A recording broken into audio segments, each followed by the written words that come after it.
In the last recording, we looked at general journals and went through some ways of assigning debits and credits and increasing and decreasing. And we're moving on this week into ledger posting. So not only do we have the journals, but coming down, we have ledgers. Got a bank ledger, a GST paid ledger. I think it's important to note these are called general ledgers because we're going to cover a different type of ledger called a subsidiary ledger in a future week. The exercise we're working on is in 5.7 of your book, posting to the general ledger, self-test exercise 6, and there is a template here if you want it. I'll also upload the answer template. Bonza Abs has commenced a personal training business, Energy Enterprises. The business is registered for GST and deposits are made daily. He provides you with receipts and payments for March, so we're expecting a lot of cash transactions by the sounds of things. Where there's a cross, there's no GST. Where there's a tick, there is GST. And we've been given the cash figures. So those will be the gross figures, including GST, if there is any. First transaction is on the 1st of March, owner contributing cash. Now, because in the last video, I spent a lot of time going through the detail on how to do ledgers, it probably won't be as detailed now when I'm doing the ledgers, but I'll still, for the first couple, go through the full process. So I would start with the date. I'm going to put in 1st of March.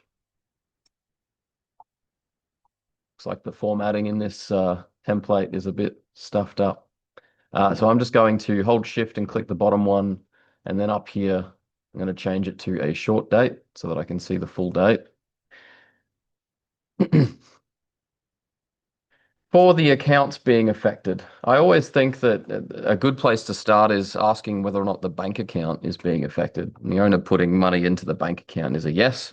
For the first time, I'm going to recommend that you don't just make up the account names. We're working within an established accounting system. So where can I get the account names? Not here. I mean, if it was a computerized accounting system, we'd go to the chart of accounts screen. Ideally, we'd have a chart of accounts here. We don't, but we do have a general ledger. So I can see the specific account names. And if I go to the right here, I can see the account numbers too. So bank, not cash, at bank. The account number, I'm actually going to leave all the way till the end because for me, that's part of my ledger posting process. So I'll use this as kind of like a checkbox that I've posted that to the ledger. But for now, just the account names. So bank, and then I need the reason for storing value in bank, which was the owner putting money into the business. That is a form of equity or owner's equity. So I'll come down to that section here and see that our equity is called capital in this case. The template has automatically put in an indent here on the second line, telling me that's likely to end up being a credit, but I'll do the full process. We need a narration underneath, something like owner contributes cash. And then I need to do my debit and credit process. Ideally, the full training wheels are what I would be putting in here still. I don't think we're past that yet, or at least I wouldn't be if I was you. So I'm going to put in type, nature, and then increase, decrease. And for my types, I've got 5 types. Rielo, and I'll bold and underline the E and the A to remind me that those two things are debits or destinations of value. And then I just need to think, well, is the bank something that I own, or is it something that I owe, and so on. Go back to your definitions if you're not sure. But at this stage, I think everyone should be comfortable that the bank is an asset. And I'll just put in the letter A, save some space. For capital, that is a type of owner's equity, the owner's investment in the business. For natures, they do not change. Whether or not you're putting something in or taking something out, doesn't matter. The natures are E's and A's, or expenses and assets are debit, and everything else is a credit.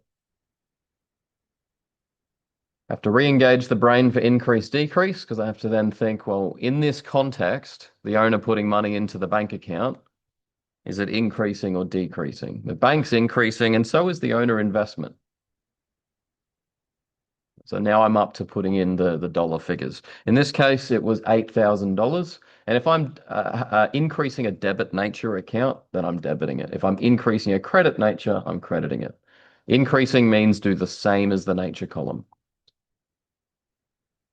That's the only one I'll do the full process for. But go back to my last video that I sent if you're looking for a lot more methodical application of those three training wheels columns. And I'm leaving account number. And I wouldn't suggest posting to the ledger yet. The more efficient way of doing this is do every journal, and then at the end, we'll post to the ledger. That's what I'm going to do. Loan proceeds received. I'm going to go ahead and put in the dates first. Actually, I'll batch enter the dates. Otherwise, I'm just going to forget.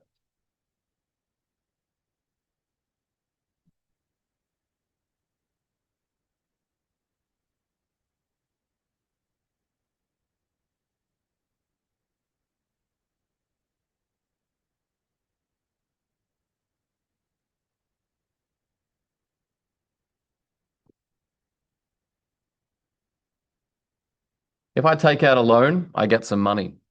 I get some cash into my bank account. So I can really just copy that entire top row. It's the same scenario where the bank account needs to be increasing, but not for 8,000. In this case, it's 15,000. Now it says there's no GST on this transaction. So I can just in the second row here, put in my credit to make the whole thing balance and then fill the rest in. This one's going to be some sort of loan. It's a liability account. I'm increasing the liability. So I'll come down and find the name of it. It just says loan,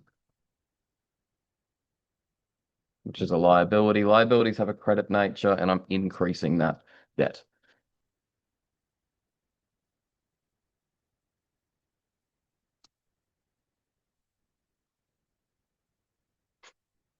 If anyone has questions in the room, please feel free to shout out. We bought some gym equipment. That's us taking some money out of the bank account for the first time. And the reason that we're doing that is because of an asset going up, a gym equipment asset. So the bank was increasing up here. We're going to do the opposite this time with bank.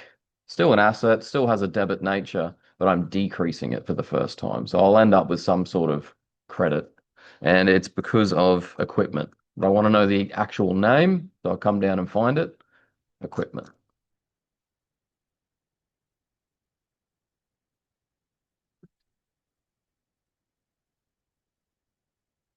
Now this is an asset type as well, which means it has a debit nature, but I'm increasing this asset. And then I just put the dollar figures in.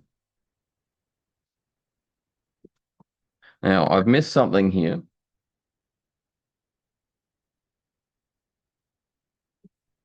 I got lulled into a false sense of security by the template only having two rows for entering accounts. I missed the tick in the GST column.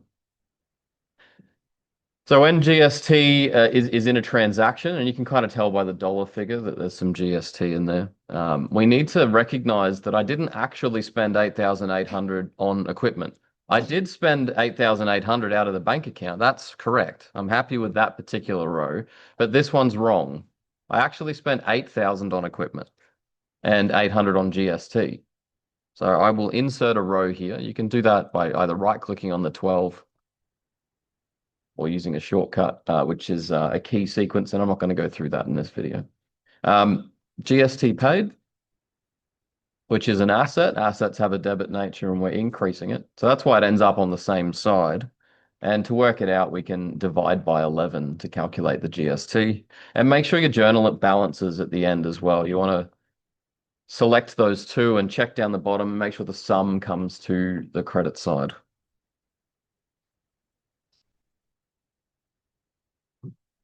One more that I'm going to pause briefly, and then I'll do the rest of them.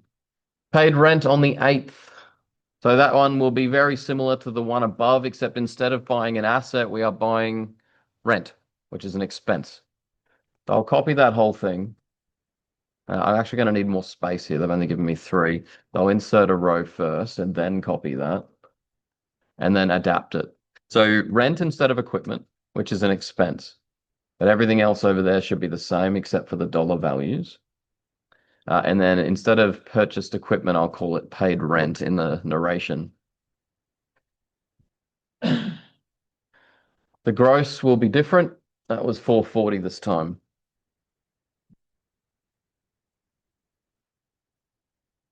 Okay, so for anyone who's just come in, we're working on Bonza abs, which is self-test exercise 6 in chapter 5. There is a template available for you in the online modules, so get started on that. I'll pause for a couple of minutes here. Okay, so we just paid rent. We're now going to buy a computer on the 12th of March. This is very similar to the 6th of March, isn't it? We paid for gym equipment in cash. This time we bought a computer, still GST on it. So I'll go find a template to copy paste, making sure I have enough space in my destination. And then I'll have to update the date.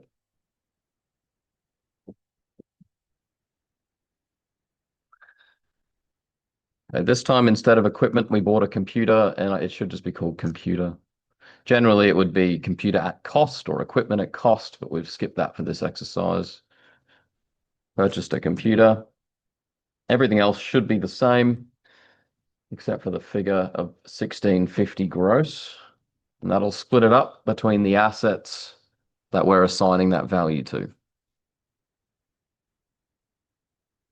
Remember, debits are our destinations of value, credits are our sources.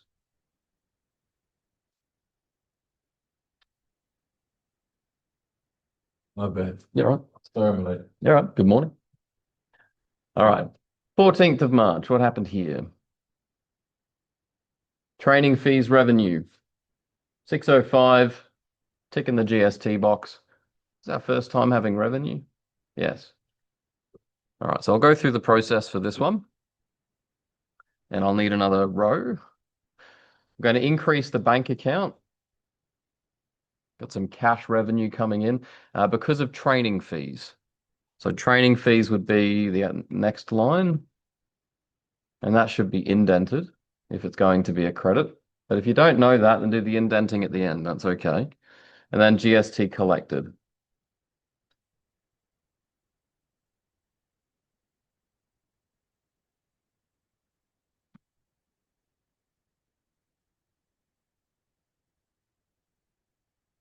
And training fees.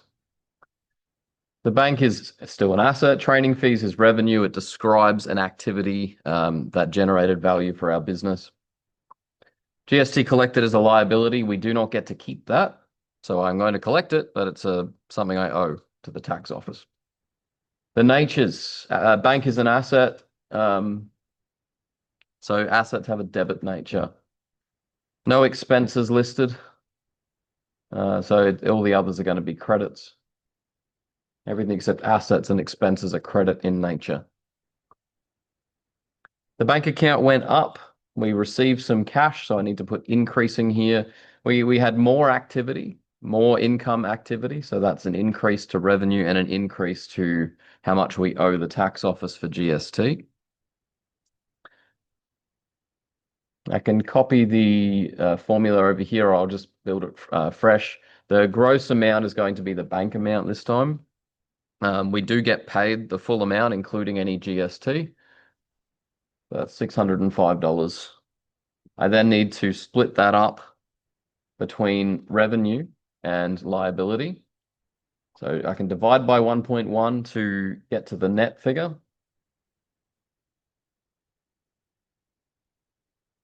And then I can balance the journal by subtracting, or I can take the gross, divide by 11, or I can target the net and times by 10%. All of them will give you the correct GST.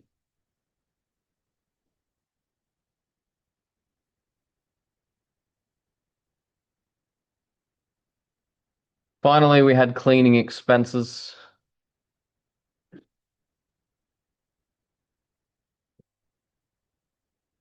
This one has no GST on it, so we don't really have anything that we can copy up above that's similar.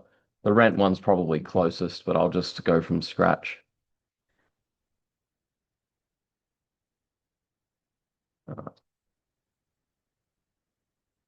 So we're going to have an expense here called cleaning. I think it's called cleaning. I better go check. Yep. Also, I think when I did rent, I got the wrong name. It should be called rent expense according to the general ledger down below. Cleaning and bank. That's an expense. This one's an asset. Both of those have debit natures. It's okay to have two natures the same in a single journal, as long as you end up with a debit and a credit at the end. And we will, because cleaning is increasing, but the bank is decreasing. So I have to do the opposite for bank, but the same for cleaning.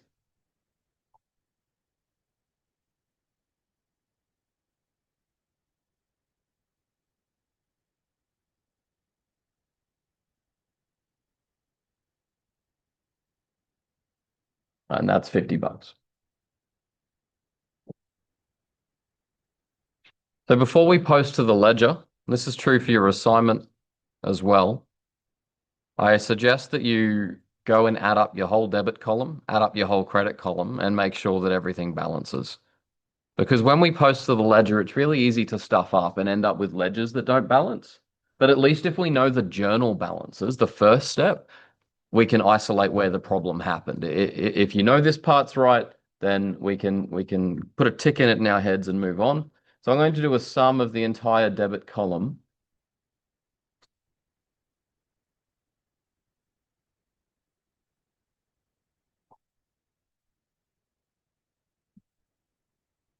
And fill that over so that you have a sum of the credit column next to it. Make sure they're the same number, and if they are, it means that you've been consistent with making sure debits equal credits for each journal. It doesn't mean you did everything perfectly, because you could have put the wrong number in on both sides and just been consistently wrong. But it's better to be consistently wrong than inconsistently wrong when it comes to accounting.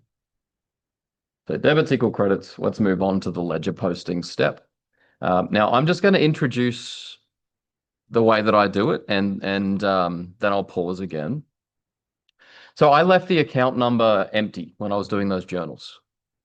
And the reason I did that was because I need a way of recording whether I've posted something to the ledger. And this is how I'm going to do it. I'll do the first line. On the 1st of March, my bank debited for 8,000. I'm going to post just that line. Now, remember, you don't post once per journal, you post once per line. So I'm going to have to actually post bank and then capital and then bank and then loan and work my way down. Very tedious process posting to general ledgers. We understand that. And it's probably the main reason computerized accounting is so much faster, the lack of a need to post to a ledger. But if you're methodical with your method, then you will have no issues with it. It's quite boring after a while. So bank debit 8,000 on the 1st of March. That means I go find the bank ledger down here, and I fill in on the 1st of March a debit for 8,000. Now, a couple of things about Excel when you're doing this, and this will help a lot with your assignment as well. The first is you can open a new window of the same file by going to View and then New Window. Now, I've got two windows of the same file open. I'll demonstrate it by splitting the screen, but just a second. It's not going to look great on a projector regardless.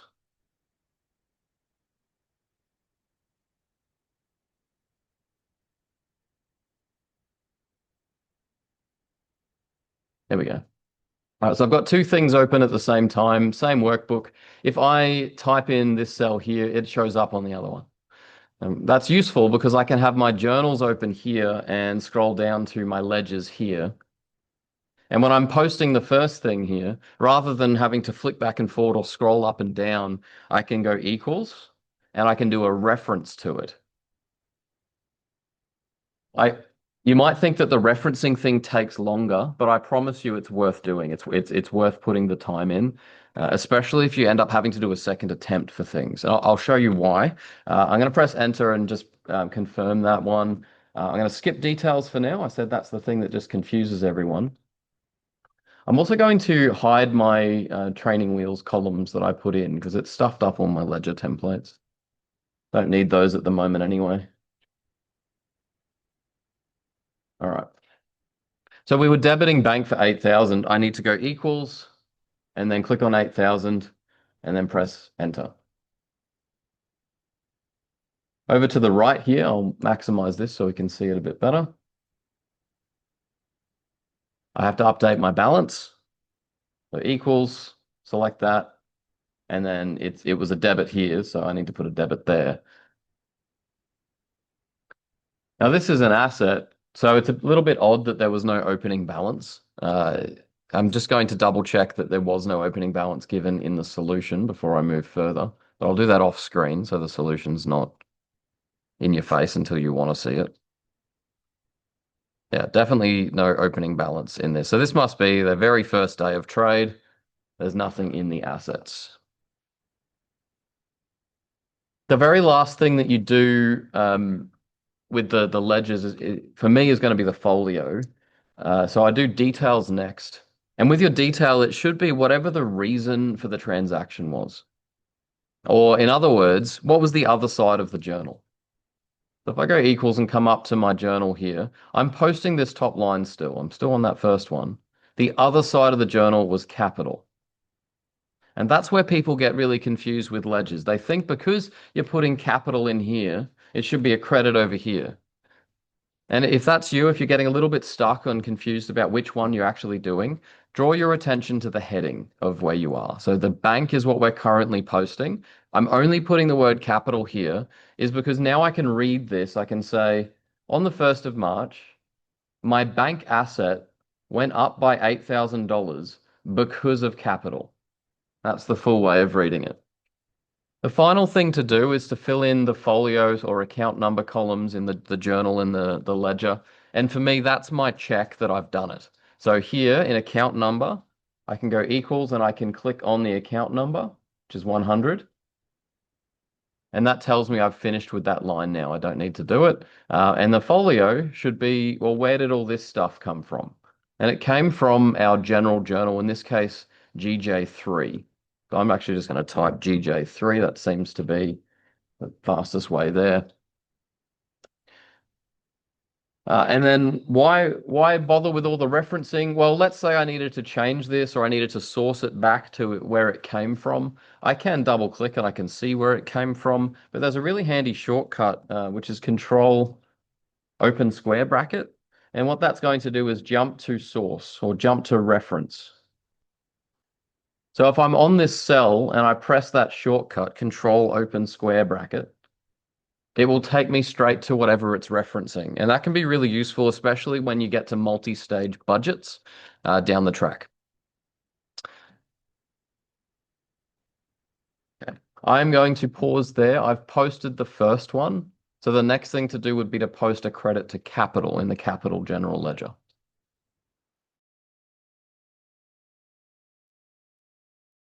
All right, let's finish off. So I've posted the first one. Let's post the credit to capital for 8,000. I've got to come down here and I'll start with the date. So equals 1st of March. We had a credit. That's the balance column. So I better go to this one for 8,000. And the reason for that, or the other side, was bank.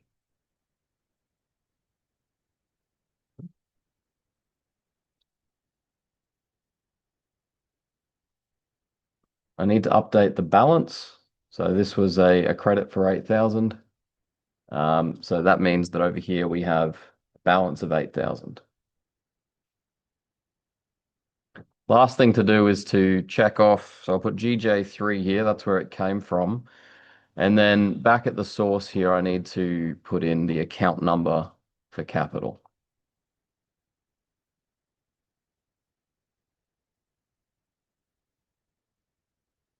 You'll find that a batch entry process is probably the most efficient method here, meaning every time you see bank, you just go and post all the bank ones first.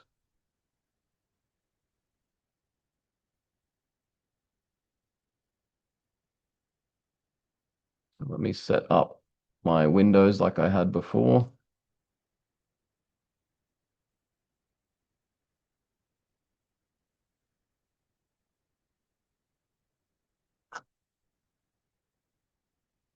And I'll post all the bank entries that haven't already been posted.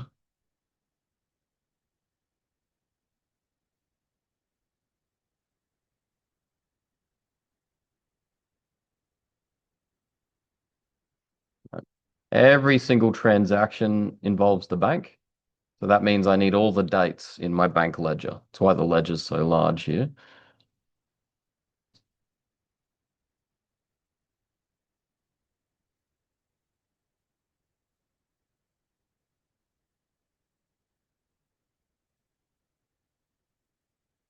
I'll leave details till the end, and then I'll do the dollar figures next.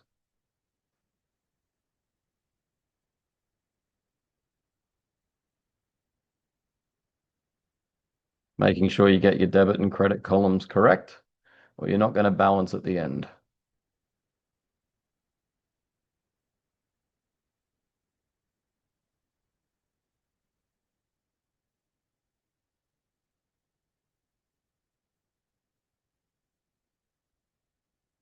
So equals, click, and then press enter, and that will insert whatever you clicked on as a reference. That all came from GJ3.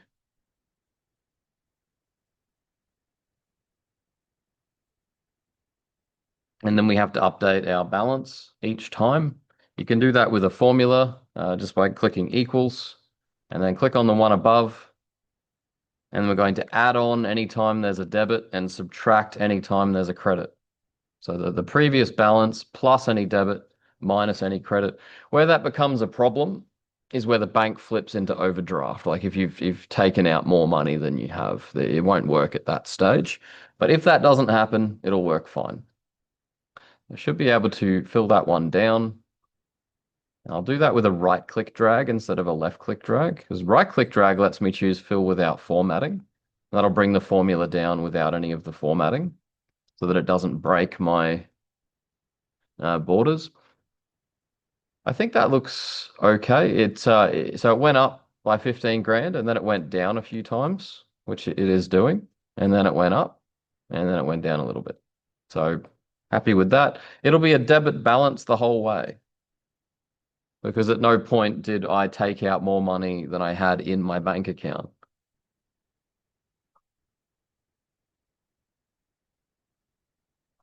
I then need to do the details or particulars column for the ledger, which is always whatever the other side of the journal was. So if this was a debit for 15,000 to bank, the other side was loan. So if you ever put the word bank in your bank ledger, you know you've done it wrong because that would be saying that the bank got affected because of bank, and that doesn't make sense. In this case, the $15,000 is because of the loan, and the 8,800 is because of both equipment and GST paid. So ideally, we would have both of those things there. You can do that in Excel by clicking on one thing, and then you can go and then you can click on another thing. So the and sign with Shift 7 will let you put two things in. And there are ways to get spaces and commas and things in as well if needed, but we'll leave that out for now. Same sort of thing for rent. So I'm going to do and GST.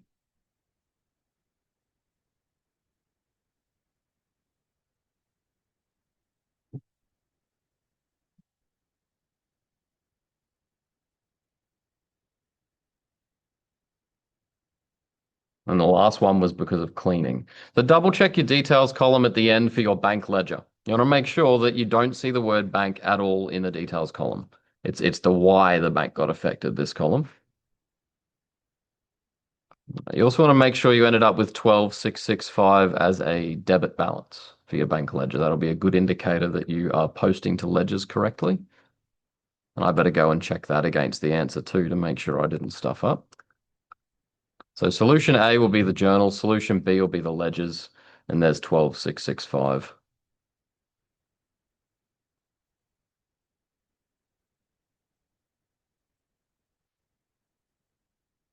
All right, I'm going to post the rest now. but I do need to make sure I put in my 100 folio number or account number against each of these journals that I've posted. So all the bank lines then. So what I'll do is I'll just do the first one and I'll press F4 to absolute cell reference that. And then I can copy and paste that as needed without it breaking against all the bank rows.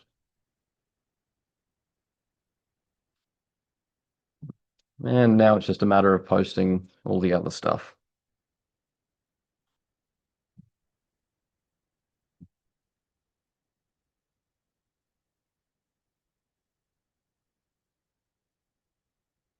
Anytime GST paid is mentioned, I'm putting the date in. And it looks like we've got a debit, and then another debit. So there's just three debits for GST paid to post. The details are whatever the other side of the journal was. So we've got GST paid on the debit side. That tells me that the other side is bank.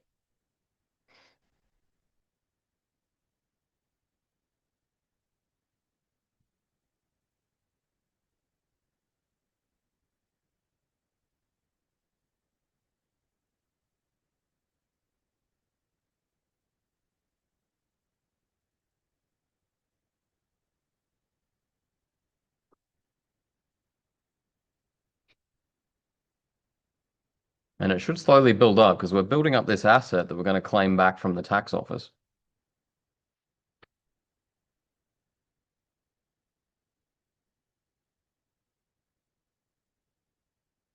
Anytime GST paid is mentioned, I need to put the account number in, which is 125.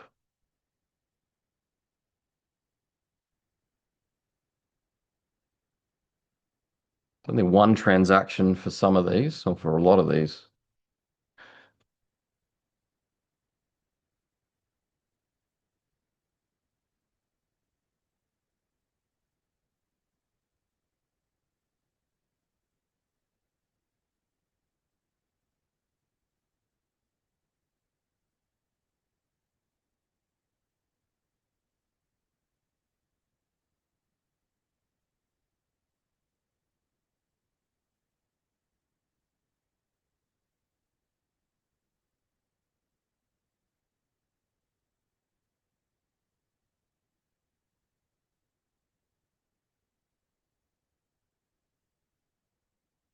My equipment asset was purchased on the 6th of March and it was 8,000 without any GST in it. So that line there is what I'm posting now. I've done the other two. I can tell because I've been methodical with putting in my account numbers only after I did the ledger. The other side of that journal, when I purchased this equipment's on the debit side. The credit side is over here. That is bank. So all these are just going to say bank. Came from General Journal 3. You're not sure where that is. It's in the heading up the top. And then I need to update the balance. So the equipment was debited for 8,000. So we just have a debit for 8,000 in there now.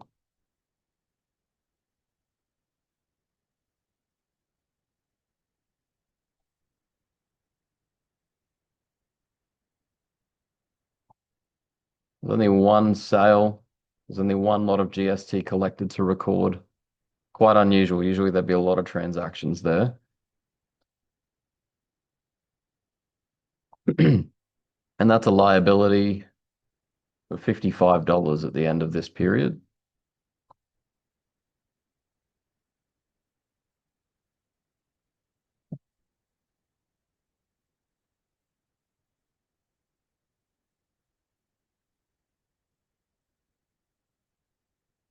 Our loan proceeds were the second journal that we did. The other side was the bank. And it was a credit to the loan account or the liability account for 15K. Came from GJ3. And then I need to put the account number in.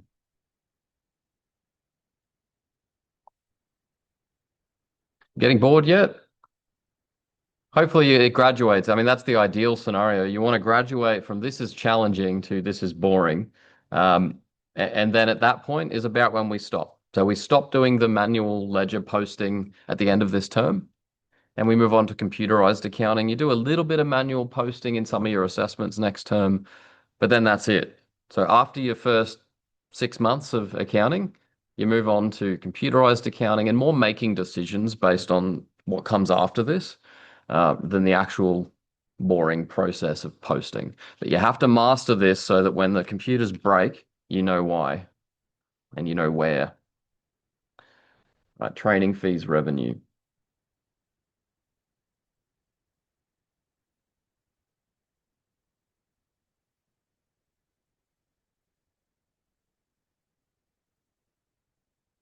$550 in revenue. That's the GST exclusive amount. And then cleaning.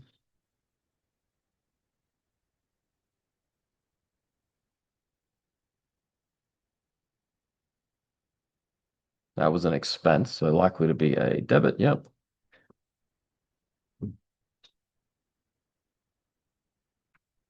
And for both of those, I need to mark them as posted. The training fees and cleaning. I've got another thing here for rent, so I must have missed one account. There it is.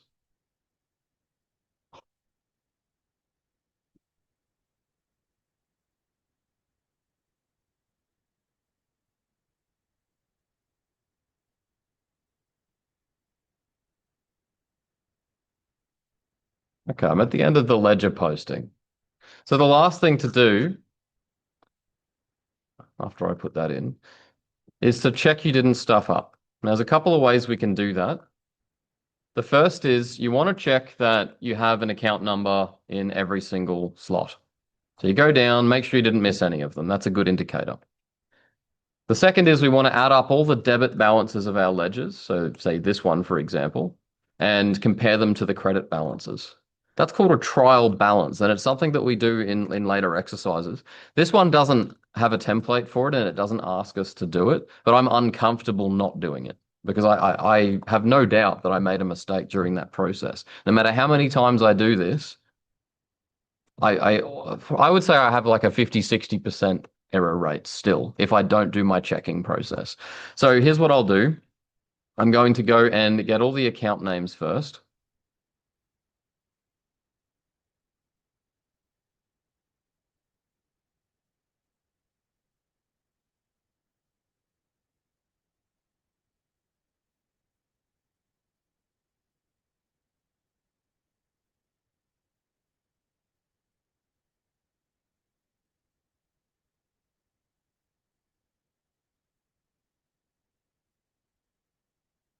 And then I'll have a debit column and a credit column. So anytime something's in a debit balance, I'm going to populate it in here, but only the final balance. So the bank, for example, has a debit of 12,665. GST paid, that's an asset. That should have a debit, shouldn't it? And as you're going, think to yourself, does it make sense that this account is in this column? Because more often than not, for your first assignment, you're going to do what I'm about to do here. I'll make a mistake on purpose.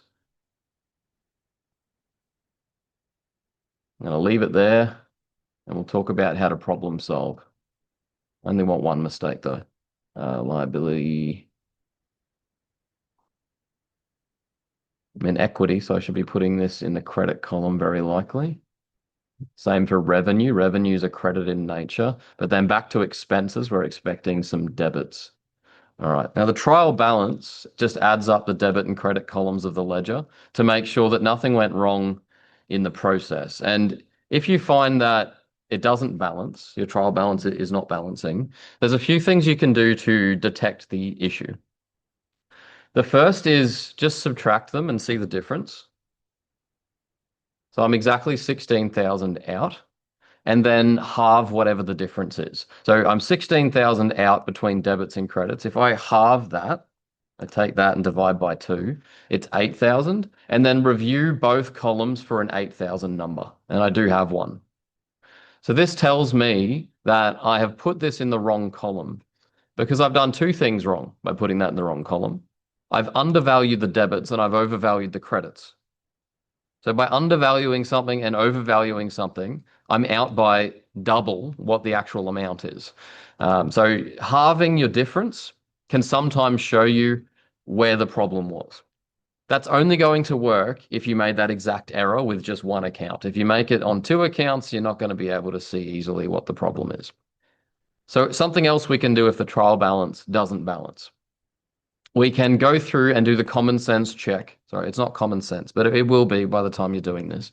We go through and do the basic check of, are all of my assets in the debit column? They're destinations of value, so they should be, unless they're one of those weird assets that's meant to be a negative or something. But generally, debits for assets, credits for liabilities, equity, and revenue, and then debits for expenses. That will find, I would say, 80–90% of the mistakes people make going from a balanced journal to an imbalanced trial balance. If neither of those things work, what you need to do, unfortunately, is that whole ledger posting process again. And you don't necessarily have to delete everything, but you need to start a different process, maybe highlighting as you go that you've checked, yes, this is in the right place for the right amount. Failing all of that, it's probably an Excel formula typo, and you're better off just submitting it, getting feedback, and we'll point out exactly where you went wrong. Okay, so that's the end of self-test exercise 6. I'm going to put that, the answer and the template that I did up on Connect in a logical place. So I'll put it in both an announcement and in additional content. And I'll stop my recording there.